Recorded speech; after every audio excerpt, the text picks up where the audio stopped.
शुभ संध्या। आप सभी का स्वागत है हमारे इस चैनल में जिसका नाम है एजुकेशनल यूनिवर्स बेसिक। परंपरा चली आ रही है कि हम लोग रटते आ रहे हैं, हम लोग रटेंगे नहीं। कुछ महत्वपूर्ण प्रश्न दिए रहेंगे, उनके आलोक में ही हम कारक की परिभाषा को भी समझ लेंगे और अपना क्वेश्चन भी हल कर लेंगे। प्रश्न दिया गया है, सही मिलान करो। क्रिया का साधन। क्रिया का साधन होता है करण कारक।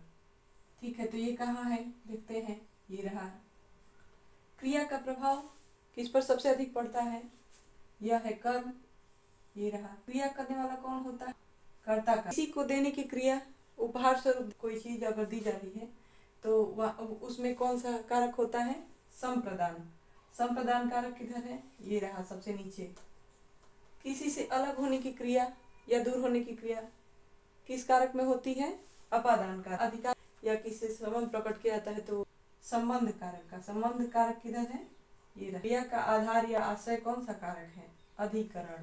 किसी को पुकारने, आदेश या सावधान करने की क्रिया किस वाक्य में होती है? संबोधन। कारक की पहचान संक्षिप्त रूप से समझते हैं। फिर उसके बाद जो है एग्जाम में आने वाले कुछ महत्वपूर्ण जो वाक्य होते हैं, प्रश्नात्मक, उनको कैसे बनाया जाए इसके बारे में हम जानेंगे। कर्ता का चिन्ह है ने। वाक्य में अगर शब्द आता है कि इसमें कौन सा कारक है तो वाक्य में कौन या किसको जोड़कर आंसर पा सकते हैं। किससे भी जोड़ा जाता है उस समय जब वाक्य में शारीरिक या मानसिक रूप से असमर्थता जताई जा रही हो, जैसे कि चढ़ा नहीं जाता। तो इस तरह के अगर वाक्य आते हैं तो उनमें जो है किससे जोड़ करके हम आंसर पा सकते हैं कि इसमें कौन सा कारक है, यानी कर्ता कारक। अब जो है बात करते हैं कर्म कारक। उसका जो है कारक चिन्ह है को। कारक चिन्ह यदि सामने दिखता रहेगा वाक्य में, किसे जोड़ करके अपना आंसर पा लेंगे।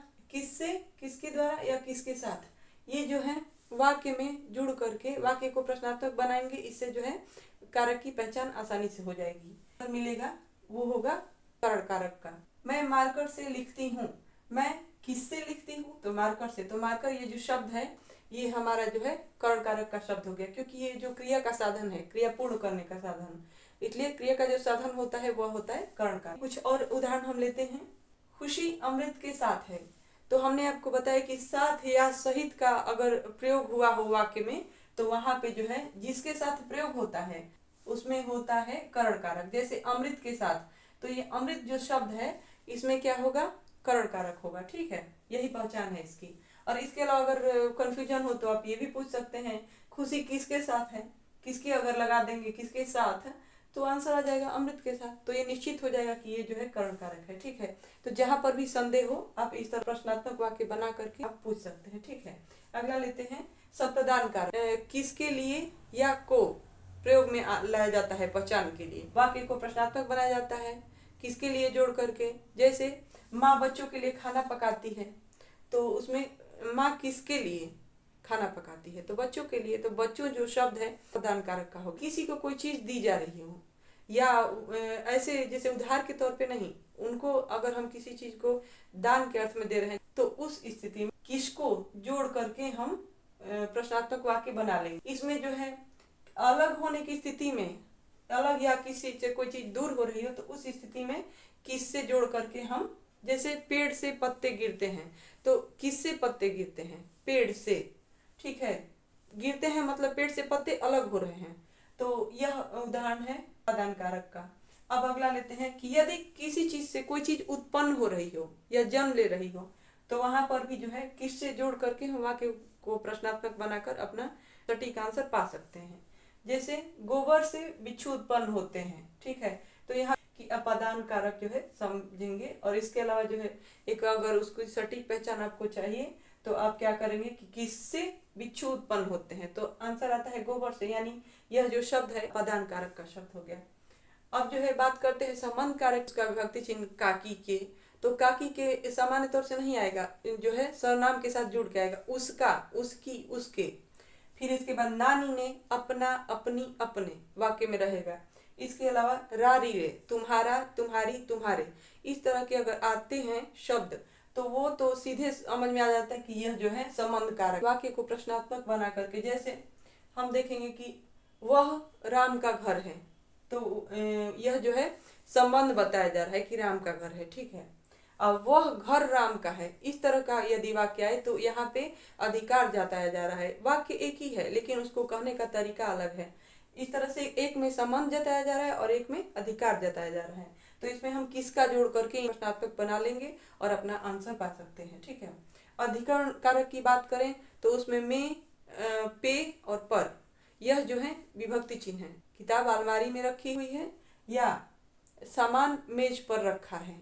हम बात करते हैं संबोधन कारक की। संबोधन कारक जो है इसमें सामान्य तौर से विराम चिन्ह दिखेंगे, वो पहले हे, हो, अरे, सावधान, यह जो है विभक्ति चिन्ह है।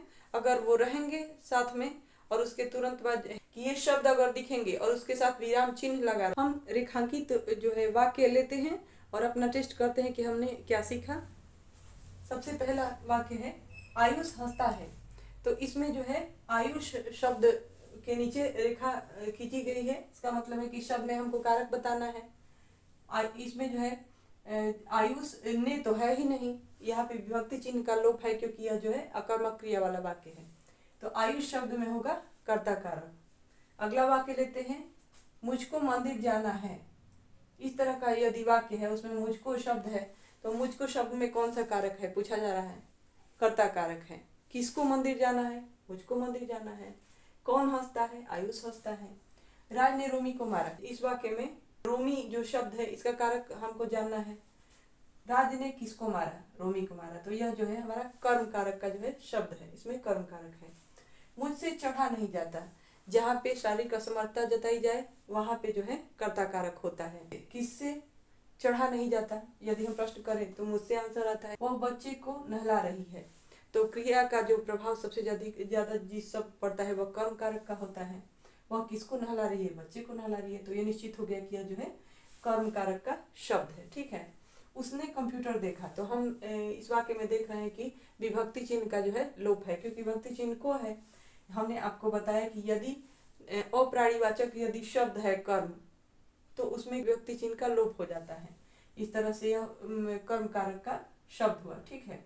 खुशी अमृत के साथ है। तो अमृत के साथ जो शब्द है इसमें कौन सा कारक है, जब साथ या सहित का अगर प्रयोग हो तो जिसके साथ जुड़ता है ये कारक चिन्ह, वह जो शब्द है वह जो हो जाता है कर्ण कारक का। ठीक है।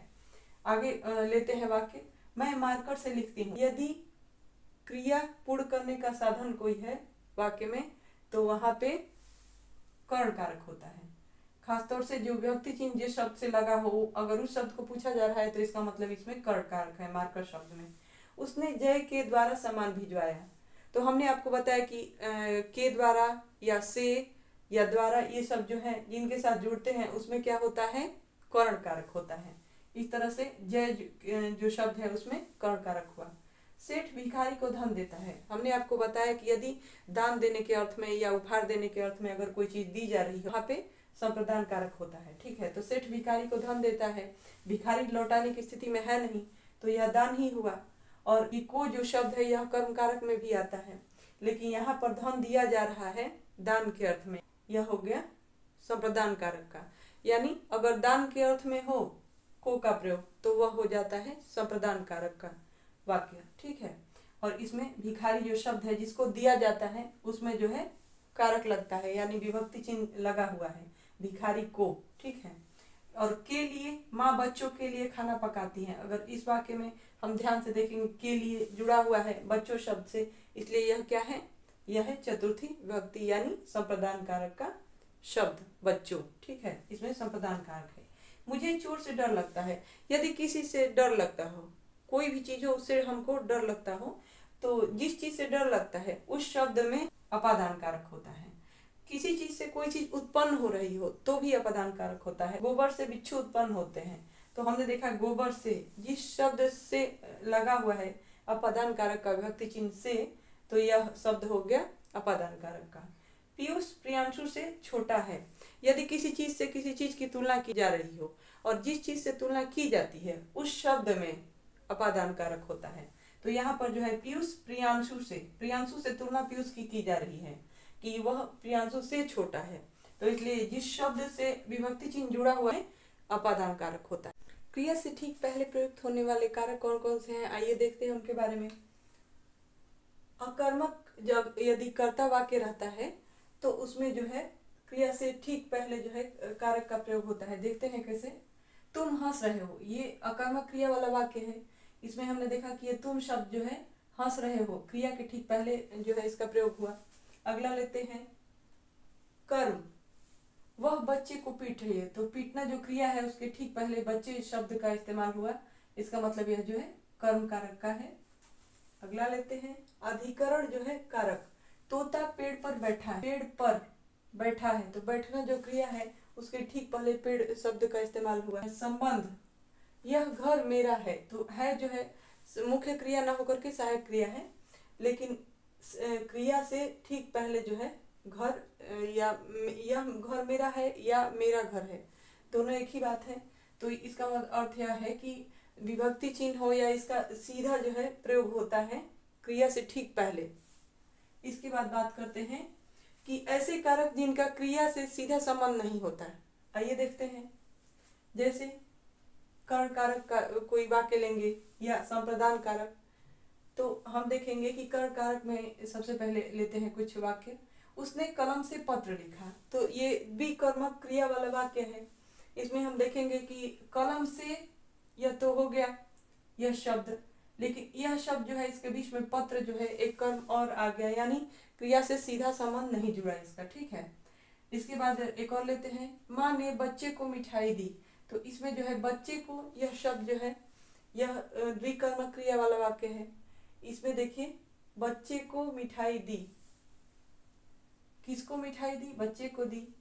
तो जिसके लिए कोई चीज की जाती हो, माँ ने बच्चे को मिठाई दी, इसमें हम देखते हैं कि बच्चे को जो शब्द है यह जो है संप्रदान कारक का शब्द है, और इसके बीच में जो आ जाता है मिठाई, यह शब्द बीच में आ जाता है, इसलिए क्रिया से सीधा संबंध नहीं जुड़ता।